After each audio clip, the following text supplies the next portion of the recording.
ওই মুসলমান হয়ে তাদের হিন্দুদের দুর্গা পূজায় সেই জায়গায় গিয়ে আমরা মন্দির উদ্বোধন করছি শুধু আমাদের স্বার্থ হাসিলের জন্য।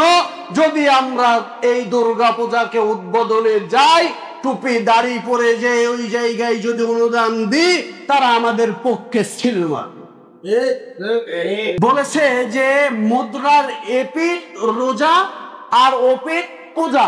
এই মুদ্রা এপিঠ এবং ওপিঠ, এপিঠে আছে শাপলা, ওপিঠে আছে আনারস। আমরা একই মুদ্রার এপার এবং ওপার। এইটাই হলো একদিকে রোজা, আরেকদিকে হলো পূজা। এই রোজা এবং পূজা মিলে বাংলাদেশ, রোজা এবং পূজা মিলে ভাটি বাংলা। একসাথে মিলে আমরা একসাথে বড় হব। একসাথে হিন্দুদের দুর্গা পূজায় গেলাম, কথা বলেন ঠিক না? কোন মুসলমানের দেহে শ্বাস থাকাকালীন হিন্দুদের দুর্গা পূজায় যাইতে পারে না, পারে না, পারে না। মূর্তি পাহারা দেওয়া তো দূরের কথা, কথা বলেন ঠিক কিনা? ধর্ম যার যার উৎসব সবার, ধর্ম যার যার উৎসব সবার, যার যার উৎসব সবার, ধর্ম যার যার উৎসব সবার। সম্মানিত উপস্থিতি, শুধু ইতিহাস এতটুকুই নয়, শুধু ইব্রাহিম আলাইহিস সালাম মূর্তি পাহারা দিয়ে ক্ষান্ত হননি। তিনি মূর্তি পাহারার দায়িত্ব যখন পেয়েছিলেন, তখন তার পরের ইতিহাসটুকু আপনাদেরকে বর্ণনা করা উচিত হলো। তখন বলছে, তোমাদের দেবদেবীর কথা, তোমরা 33 কোটি ভগবানের বিশ্বাসী, কত দেবদেবীর পূজা করো, দেখো তোমাদের দেবদেবীর ভিতরে সবচাইতে বড় মূর্তির কাঁধে আছে কুড়াল। দেখো তো ওই বড় মূর্তির কথা হয়তো বা ছোটরা শুনেনি, যার কারণে ওই ভেঙ্গে চূর্ণ বিচূর্ণ করে কাঁধে কুড়াল নিয়ে ঝুলে আছে। কাছে যাও না, তোমাকেও বসান দিতে পারে, তোমাকেও বসান দিতে পারে। এ কথা বলার পর তারা তো জানে আমাদের মূর্তি লড়তেও পারে না, চড়তেও পারে না, কথাও বলতে পারে না, তাহলে তারা ভাঙবে কিভাবে?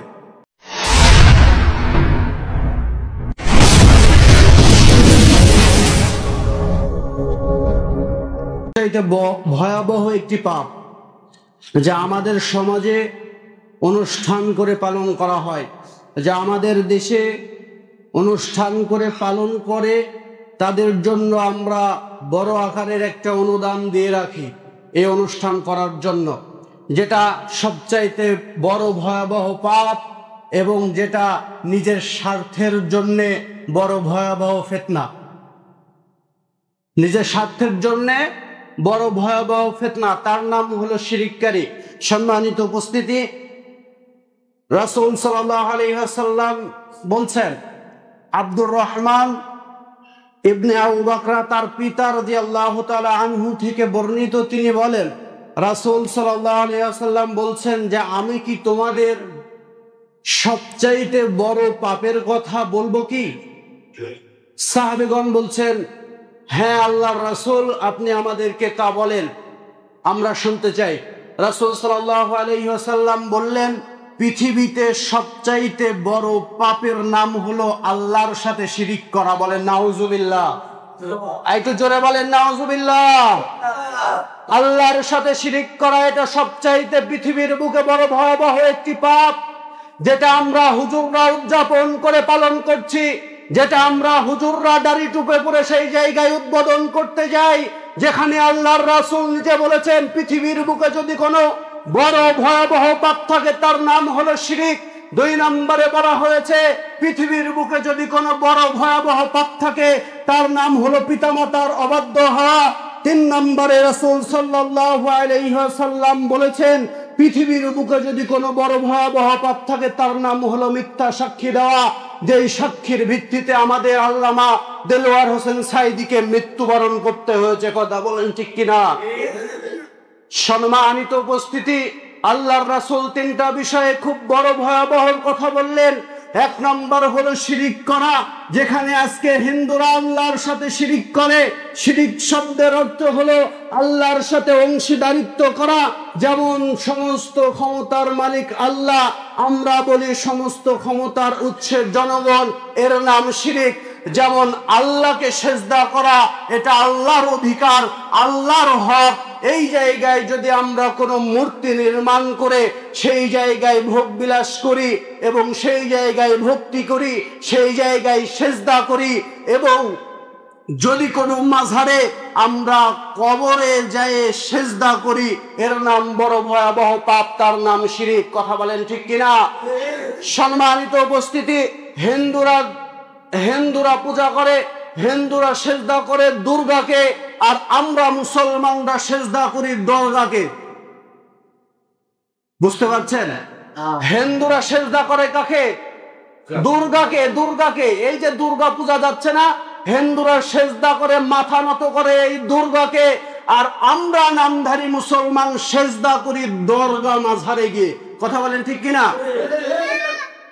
তাহলে আল্লাহর সাথে অংশীদারিত্ব করা যাবে? করা যাবে না।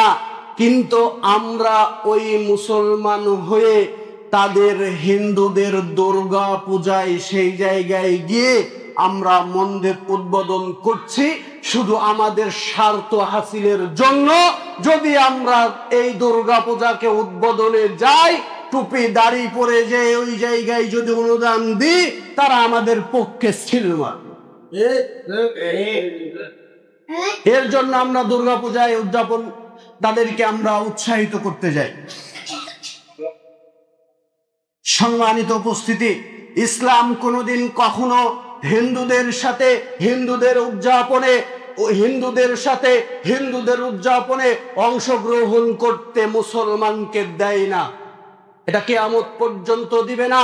যদি কোনো মায়ের বেটা দেখাতে পারে আল্লাহর রাসূল হিন্দুদের উদযাপনে গিয়ে, হিন্দুদের সাথে হিন্দুদের উৎসবে সেই জায়গায় তাদেরকে উৎসাহিত করেছে এবং শুভেচ্ছা জানিয়েছে, দেখাতে পারবে না। সম্মানিত উপস্থিতি, যদি আপনি ইতিপূর্বে চলে যান ইব্রাহিম আলাইহিস সালামের জামানায় যখন যাবেন, ইব্রাহিম আলাইহিস সালামকে তার সঙ্গীরা, তার সাথী ভাইয়েরা বলছে, চলো বাৎসরিক পূজা হচ্ছে, পূজার মণ্ডপে যাইতে হবে, চলো যাই। ইব্রাহিম আলাইহিস সালাম বললেন, আর নাজারা নাজরাতান ফিন নুজুম। ইব্রাহিম আলাইহিস সালাম উপরের দিকে তাকালেন, তাকানোর পরে বললেন, ইন্নী সাকিম, আমি অসুস্থ। সুবহানাল্লাহ বলেন। ইব্রাহিম আলাইহিস সালাম কি বললেন? আমি অসুস্থ, অতএব তোমাদের দুর্গা পূজায়, তোমাদের বাৎসরিক পূজায় মণ্ডপে আমি যাইতে পারবো না। তিনি বললেন না তোমাদের দুর্গা পূজায় আমি যাব না, তোমাদের বাৎসরিক পূজায় আমি যাব না। তিনি এই জায়গায় কৌশল খাটিয়ে বললেন, ইন্নী সাকিম, আমি অসুস্থ। আমি কি অসুস্থ? আল্লাহর রাসূল ইব্রাহিম আলাইহিস সালাম সেই জায়গায় আপোষ করেনি, তাদের সাথে যায়নি, তাদের মূর্তি পূজায়, তাদের বাৎসরিক পূজায় সেই জায়গায় অংশগ্রহণ করেনি। যদি অংশগ্রহণ করত, তার প্রতি তার সদস্যরা, তার সাথী ভাইরা খুশি হতো না? খুশি হতো কিনা? খুশি হতো। এটা জানার পরেও ওই খুশির প্রয়োজন নাই ঘোষণা দিয়ে ইব্রাহিম আলাইহিস সালাম ওই পূজায় গেলেন না।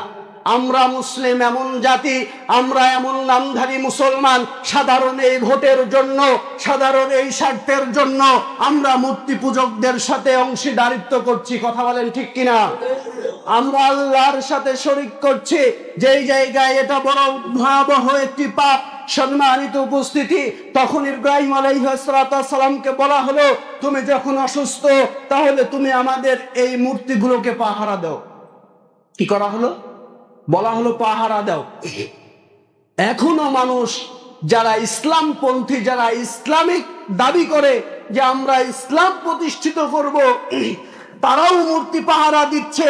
ইব্রাহিম আলাইহিস সালামও মূর্তি পাহারায় নিযুক্ত ছিলেন। তার মানে এই নয় যে ইব্রাহিম আলাইহিস সালাম মূর্তি পাহারা দিয়েছে, আমাদেরকেও মূর্তি পাহারা দিতে হবে। এটা আমাদের দায়িত্ব বললে এটা ইসলামের সাথে প্রতারণা করা ছাড়া আর কিছু হতে পারে না। কথা বলেন ঠিক কিনা? সম্মানিত উপস্থিতি, শুধু ইতিহাস এতটুকুই নয়, শুধু ইব্রাহিম আলাইহিস সালাম মূর্তি পাহারা দিয়ে ক্ষান্ত হননি। তিনি মূর্তি পাহারার দায়িত্ব যখন পেয়েছিলেন, তখন তার পরের ইতিহাসটুকু আপনাদেরকে বর্ণনা করা উচিত। আপনি বলছেন মিডিয়ার সামনে ইব্রাহিম আলাইহিস সালাম মূর্তি পাহারা দিয়েছিলেন, তাকে দায়িত্ব দেওয়া হয়েছে, এটাও আমাদের উপরে দায়িত্ব, হিন্দু ভাইদের মূর্তি পাহারা দিতে হবে। এবার শুনে নেন ইতিহাস। রাসূল সাল্লাল্লাহু আলাইহি ওয়াসাল্লাম ইব্রাহিম আলাইহিস সালাম যখন মূর্তি পাহারায় নিযুক্ত হলেন, তার গোষ্ঠীধর সকলেই যখন পূজা মণ্ডপে চলে গেলেন, বাৎসরিক পূজার অনুষ্ঠানে যখন চলে গেলেন, ইব্রাহিম আলাইহিস সালাম ওই মূর্তি পাহারা দিয়ে ওই মূর্তিগুলোকে সুন্দরভাবে পাহারা দিয়ে রেখেছিলেন, না ভেঙ্গে টুকরো টুকরো করেছিলেন? জোরে বলেন। ভেঙ্গে টুকরো টুকরো করেছিলেন, খান খান করে দিয়েছিলেন। ইতিহাস তোমার কয়ে গেল হুজুর, তুমি বলো ইব্রাহিম আলাইহিস সালাম মূর্তি পাহারা দিয়েছে তাই আমরা পাহারা দিই। ইব্রাহিম আলাইহিস সালাম মূর্তিকে ভেঙ্গে খান খান করেছে, ওই ফতোয়ায় ওই ইতিহাসে এই ঘটনা পাওয়া যায়। তোমার এই ঘটনা গেল কোথায়? কথা বলেন ঠিক কিনা? এই ঘটনা কোথায় গেল? এবার শোনেন, ইব্রাহিম আলাইহিস সালামকে যখন মূর্তি পাহারার দায়িত্ব দেওয়া হলো, ইব্রাহিম আলাইহিস সালাম মূর্তির ঘর খসালেন। খসায় গিয়ে দেখলেন মূর্তির সামনে দেওয়া আছে মিষ্টি, বড় বড় রসগোল্লা, বড় বড় ভোগ, বড় বড় আপনার কি বলে মূর্তিগুলোকে খাবার দেয় না? দেয়। এখন যে তারা পূজা উদযাপন করছে তাদেরও খাবার দেয়। ইব্রাহিম আলাইহিস সালাম ওই মূর্তিগুলোর সামনে গেলেন, গিয়ে দেখছেন একটা হা করে আছে, আরেকটা 10 হাত আছে, আরেকটা ঘোড়ার উপরে আছে, আরেকটা কোরাল নিয়ে বসে আছে। ইব্রাহিম আলাইহিস সালাম বললেন, মূর্তি বানিয়েছে মাটি দিয়ে, এরা দিয়েছে সামনে খাবার, এ খাবার তারা খায় নাকি? সন্দেহ করলেন। এ খাবার খাই মনে করে ইব্রাহিম আলাইহিস সালাম মূর্তির সামনে খাবারগুলো তুলে ধরলেন, তুলে ধরে বললেন, খা। মূর্তি খাইতে পারে? মাটির তৈরি। আচ্ছা বলেন তো, তারা কত নিম্ন শ্রেণীর মানুষ। আপনি দেখেন, আমি মুসলিম উদ্দিন একটা মূর্তি মাটি দিয়ে তৈরি করলাম, মাটি দিয়ে একটা মূর্তিকে তৈরি করলাম, তৈরি করার পর তার চোখ বানাইলাম, মুখ বানাইলাম, কান বানাইলাম, হাত দিলাম, পা দিলাম, বডি দিলাম, দেওয়ার পরে আগুনে পুড়াইলাম, আগুনে পুরানোর পরে শক্ত হইল, শক্ত হওয়ার পরে রং মিস্ত্রিকে ডেকে নিয়ে এসে রং করলাম, রং করার পর সুন্দর চেহারা নিয়ে আসলাম। এই মূর্তি বানাইলো কে বলেন তো? আমি তো বানাইলাম, আমি মুসলিম উদ্দিন এই মূর্তি বানাইলাম। তাহলে এই মূর্তির স্রষ্টাকে, মূর্তির স্রষ্টাকে আমি নিজে। আমি যখন এই মূর্তিকে তৈরি করলাম, অর্থাৎ মূর্তির স্রষ্টা হইলাম আমি যখন ইচ্ছা করব মূর্তিকে ভেঙ্গে খান খান করে দিতে পারি।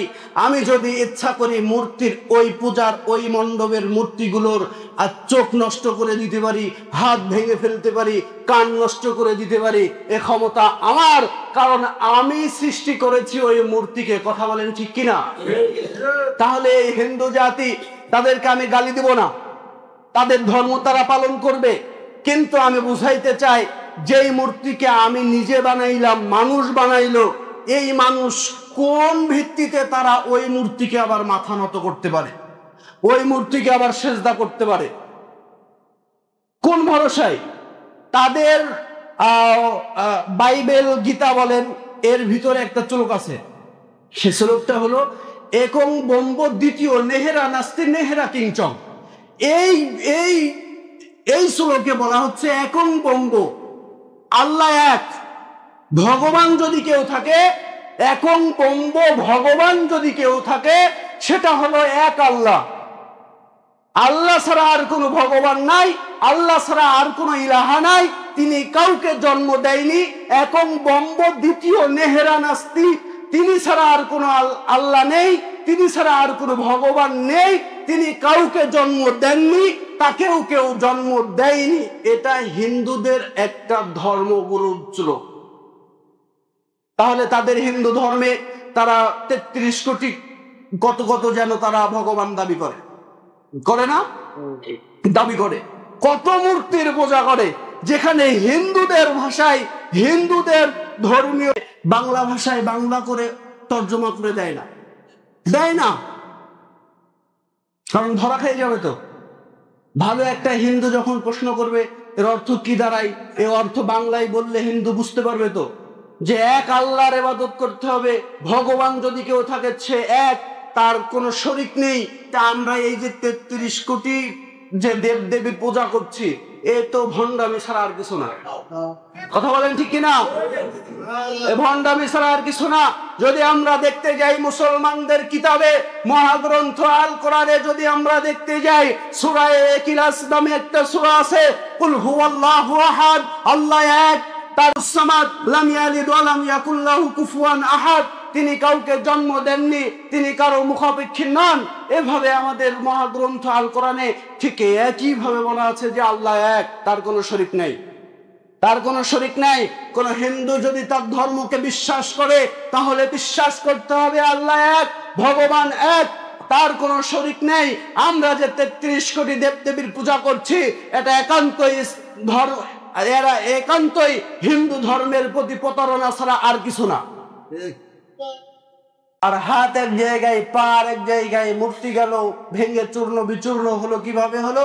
তখন বলছে তোমাদের দেবদেবীর কথা, তোমরা 33 কোটি ভগবানের বিশ্বাসী, কত দেবদেবীর পূজা করো, দেখো তোমাদের দেবদেবীর ভিতরে সবচাইতে বড় মূর্তির কাঁধে আছে কুড়াল, দেখো তো ওই বড় মূর্তির কথা হয়তো বা ছোটরা শুনেনি, যার কারণে ওই ভেঙ্গে চূর্ণ বিচূর্ণ করে কাঁধে কুড়াল নিয়ে ঝুলে আছে।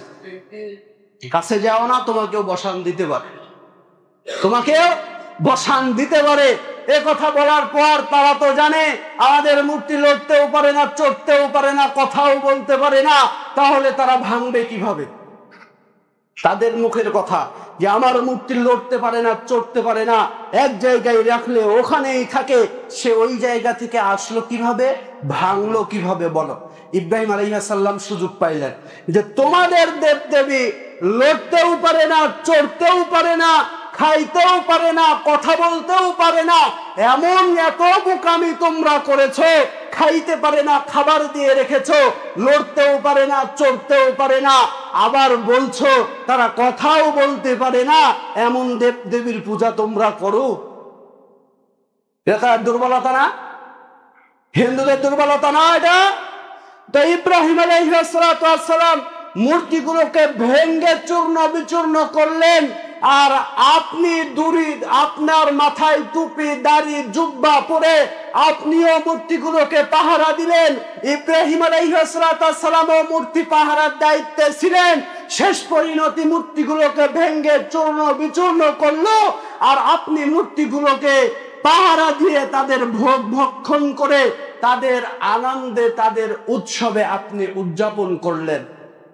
রাসূল সাল্লাল্লাহু আলাইহি ওয়াসাল্লাম বলেছেন পৃথিবী ততদিন পর্যন্ত ধ্বংস হবে না যতদিন পর্যন্ত আমার উম্মতরা, আমার উম্মতের কিছু সংখ্যক লোক হিন্দুদের সাথে মিলিত না হয়। নাউজুবিল্লাহ বলেন। হিন্দুদের সাথে মিলিত না হয়। আমরা মুসলমান, আমরা ঈমান নিয়ে বসবাস করি, আমাদের ঈমান এত দুর্বল নয় যে ঈমান আল্লাহকে, যেই খ্রিস্টানেরা, যেই হিন্দুরা, বেধর্মীরা আল্লাহর সাথে অংশীদারিত্ব স্থাপন করে আল্লাহকে অপমান করে, আর ওই অপমান যেন ঠিক মতো হয়, ভালো মতো হয়, আমরা ওই ইমানদার নয় যে আল্লাহকে অপমান করবে আর আমরা ওই পূজা মণ্ডপকে পাহারা দিব। কথা বলেন ঠিক কিনা? আমরা তাদের বিরোধিতা করতে আসিনি। তাদের ধর্ম তারা পালন করবে, আমাদের ধর্ম আমরা পালন করব। আমাদের ধর্ম কি করব? আমরা পালন করব। তাদের ধর্ম তারা পালন করবে। যত রকমের সুযোগ সুবিধা প্রয়োজন তাদেরকে বক্তব্যের মাঝে দেওয়া লাগবে। আপনাকে ওই জায়গায় উপস্থিত হওয়া যাবে না, যাবে না। সম্মানিত উপস্থিতি, আমাদের ধর্ম উপদেষ্টা তিনি পূজার মণ্ডপে গিয়ে তাদের মন্ত্র পাঠ করছে এবং তাদের সাথে কোলাকুলি করছে। একজন নেতা, কোন দলের নেতা এটা পরে কথা হবে, নাম কি পরে কথা হবে। ভিডিওতে আপনারা দেখেছেন, সোশ্যাল মিডিয়ায় যারা সংযুক্ত আছেন তারা দেখেছেন, একজন নেতা বলেছে রোজা আর পূজা মুদ্রার এপিঠ আর ওপিঠ। বলেন নাউজুবিল্লাহ। পূজা আর রোজা মুদ্রার এপিঠ আর ওপিঠ একই কথা, মূল্য এক জায়গায়। 1 টাকার একটা কয়েন মুদ্রা মনে করেন। 1 টাকার একটা কয়েলে এক পারে কি দেয়া ছিল জানো? শাপলা, আর এক পারে মানুষের ছবি। তিনি এই জায়গায় বলেছেন যে এক পারে শাপলা, আরেক পারে আনারস। একথা তিনি বলেছেন তার বক্তব্যে।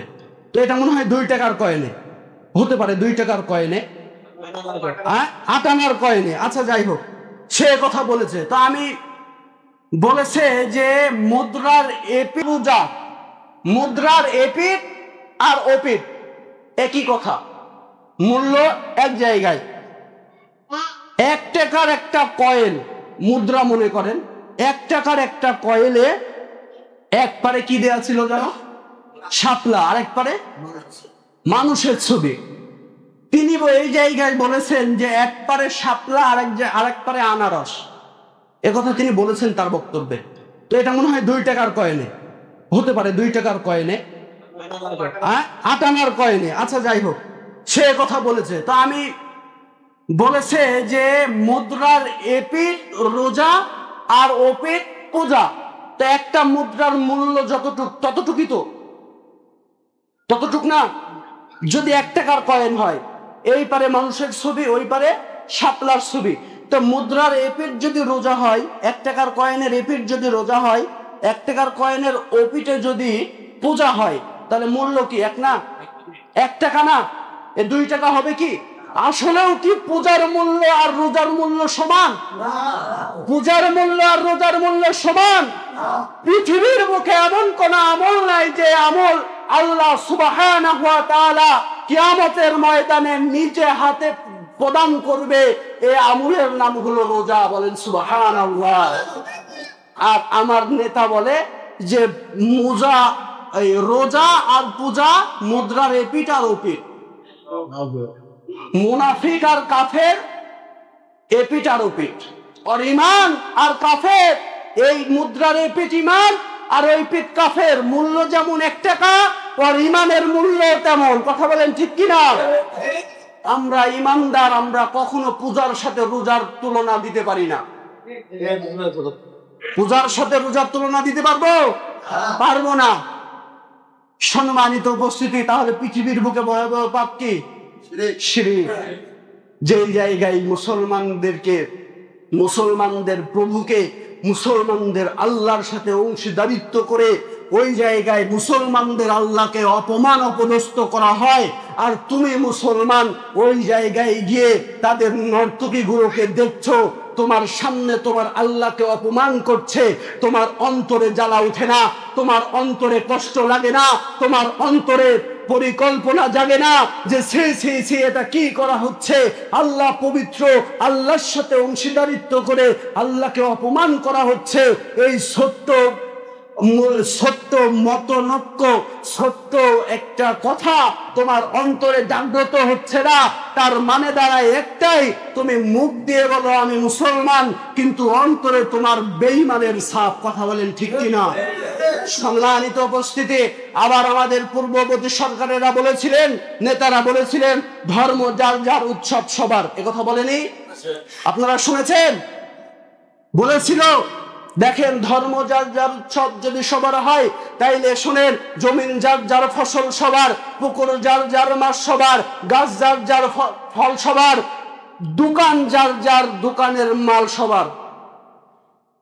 এ কথাই যদি আপনি একমত না হন, যদি দোকানের মাল যদি আমার হয়, জমিনের ফসল যদি আমার হয়, গাছের ফল যদি আমার হয়, পুকুরের মাছ আমার, পুকুরের মাছ যদি আমার হয়, হে মুসলমান, ধর্ম যার, উৎসব তার। কথা বলেন ঠিক কিনা?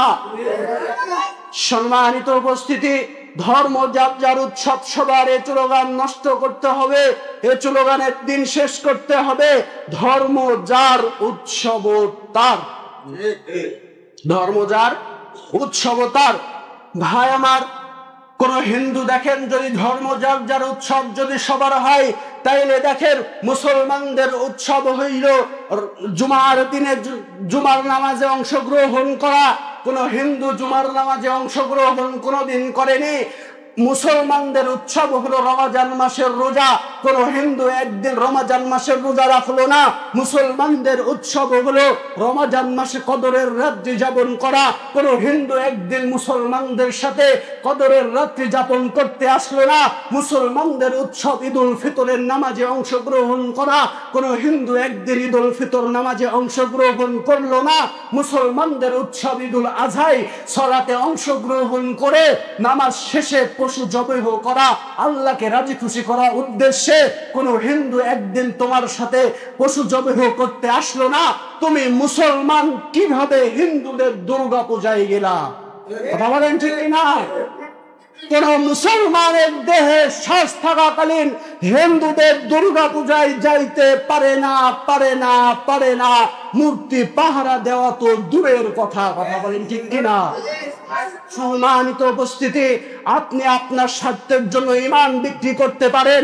আপনি ক্ষমতায় গেলে আমার ফাঁসির রায় ঘোষণা করতে পারেন। আপনি ক্ষমতায় গেলে আমার জেল ঘোষণা করতে পারেন। আপনি ক্ষমতায় গেলে বাড়িতে না ঘুমাতে দিতে পারেন। কিন্তু আমি বাড়িতে না ঘুমাতে পারলেও আলহামদুলিল্লাহ শুকরিয়া আদায় করব, ঈমান নিয়ে বেঁচে থাকবো, জঙ্গলে বসবাস করব। কথা বলেন ঠিক কিনা? সম্মানিত উপস্থিতি, ক্ষমতায় কে যাবে না যাবে সেটা পরের কথা। স্বার্থের জন্য আপনি মূর্তি পাহারা দিতে পারেন না। রাসূল সাল্লাল্লাহু আলাইহি ওয়াসাল্লাম এই মূর্তি নিয়ে বহুত ধরনের হাদিস বলেছেন, বহুত কথা মহাগ্রন্থ আল কোরআনে এসেছে। যখন দেখবেন লুকমান আলাইহিস সালাতু ওয়াস সালাম, লুকমান হিকিম তার সন্তানকে বলছে সূরা লুকমানের 13 নম্বর আয়াত, ইন্না শিরকা লা যুলমুন আযীম, হে বৎস শিরিক করো না। শিরিক সবচাইতে ভয়াবহ বড় অত্যাচার। শিরিক কি? সবচাইতে ভয়াবহ বড় অত্যাচার।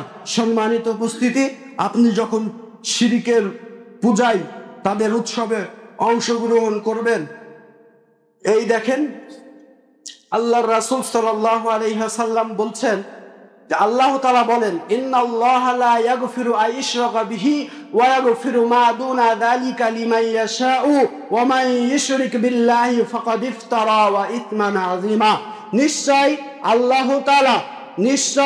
আল্লাহ তার সাথে শিরিক করার পাপ ক্ষমা করবেন না, আর তিনি এর চেয়ে নিম্ন পর্যায়ের পাপ যাকে ইচ্ছা ক্ষমা করবেন। আর যে আল্লাহর সাথে শিরক করলো সে তো মহা মিথ্যা রটনা করলো। বলেন নাউজুবিল্লাহ। সে তো মহা মিথ্যা কি করলো?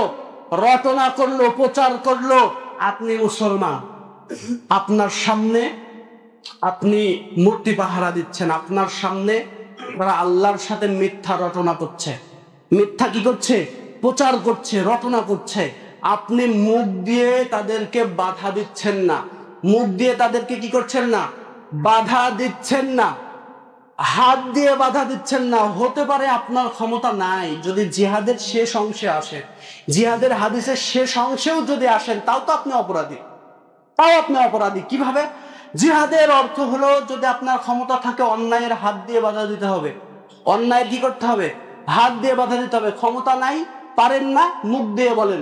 মুখ দিয়ে বলার ক্ষমতা নাই, অন্তর দিয়ে ঘৃণা করেন। তো অন্তর দিয়ে যদি আপনি ঘৃণা করেন, পাহারা দিতে পারে? কোনদিন কোন কোশ্চেন কালেও তো এর অন্তর মূর্তিকে পাহারা দিবে না।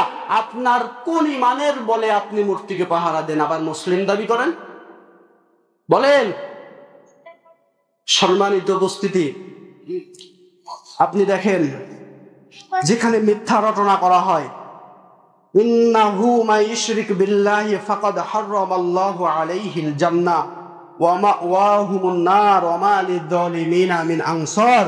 নিশ্চয় যে ব্যক্তি আল্লাহর সাথে অংশীদার স্থাপন করে, আল্লাহ তার জন্য জান্নাত হারাম করেছেন। বলেন নাউজুবিল্লাহ। জান্নাত কি করেছেন? হারাম করেছেন। এবং তার বাসস্থান হচ্ছে জাহান্নাম। আর অত্যাচারীদের কোনো সাহায্যকারী নেই। অত্যাচারীদের কোনো সাহায্যকারী আছে? নাই। এবার দেখেন রাসূল সাল্লাল্লাহু আলাইহি ওয়াসাল্লাম, আল্লাহ সুবহানাহু ওয়া তাআলা তার মাধ্যম দিয়ে জানাচ্ছেন যে ওয়ালাকাদ উহিয়া ইলাইকা ওয়া ইলাল্লাযিনা মিন ক্বাবলিকা লাইন আশরাকতা লা ইয়াহবাতান্না আমালুকা ওয়া লা তাকুনান্না মিনাল খাসিরিন। সূরা জুমার 65 নম্বর আয়াতে আল্লাহ তাআলা বলেন, আপনার প্রতি এবং আপনার পূর্ববর্তীদের প্রতি আদেশ করা হয়েছে যে যদি আপনি আল্লাহর সাথে শিরিক স্থাপন করেন তাহলে আপনার আমল নষ্ট হয়ে যাবে। বলেন নাউজুবিল্লাহ। আপনার আমল কি হবে? নষ্ট হয়ে যাবে।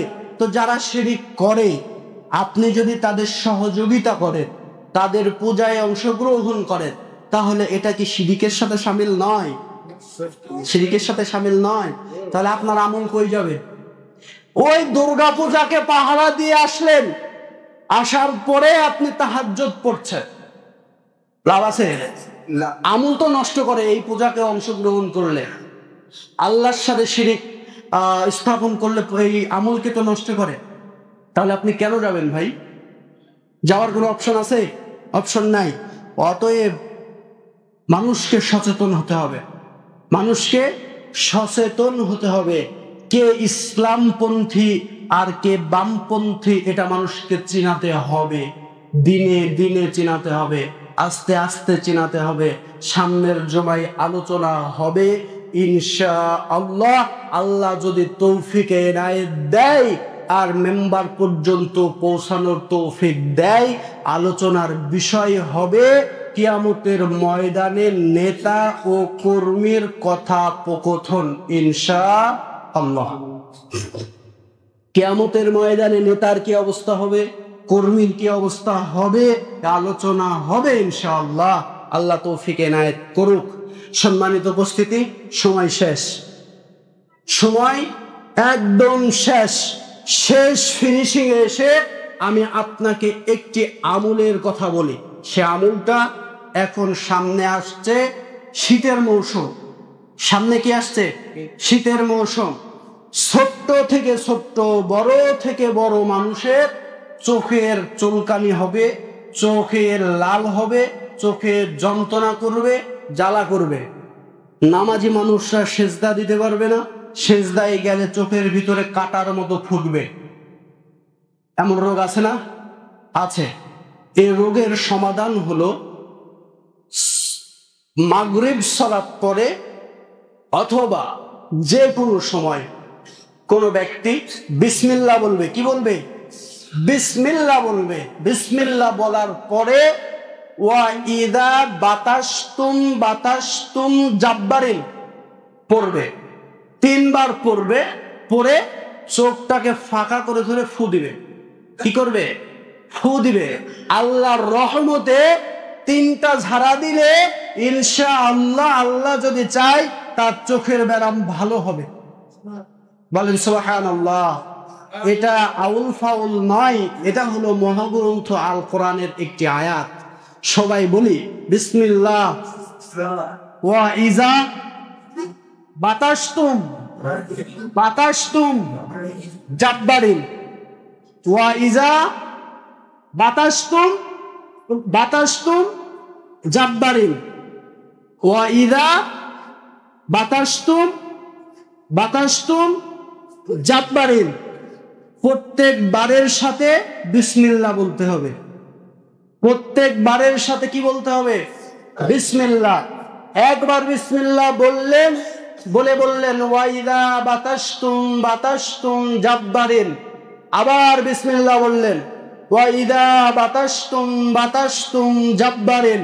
আবার বিসমিল্লাহ বললেন, ওয়াইদা বাতাসতুম জাব্বারিন। বলার পরে চোখটাকে ধরে ফু দিতে হবে। চোখটাকে ধরে কি করতে হবে? ফু দিতে হবে। আল্লাহ চাইলে, আপনার মুখ পবিত্র থাকলে ইনশাআল্লাহ ভালো হয়ে যাবে। বলেন সুবহানাল্লাহ। আল্লাহ সুবহানাহু ওয়া তাআলা আমাদেরকে আমল করার তৌফিক এনায়েত করুক। সকলে বলি আল্লাহুম্মা আমিন। আর কে ইসলামপন্থী আর বামপন্থী এটা আমাদেরকে বোঝার তৌফিক দান করুক। সকলে বলি আল্লাহুম্মা আমিন। ওয়া আখিদানা আনিল হামদুলিল্লাহি রাব্বিল আলামিন।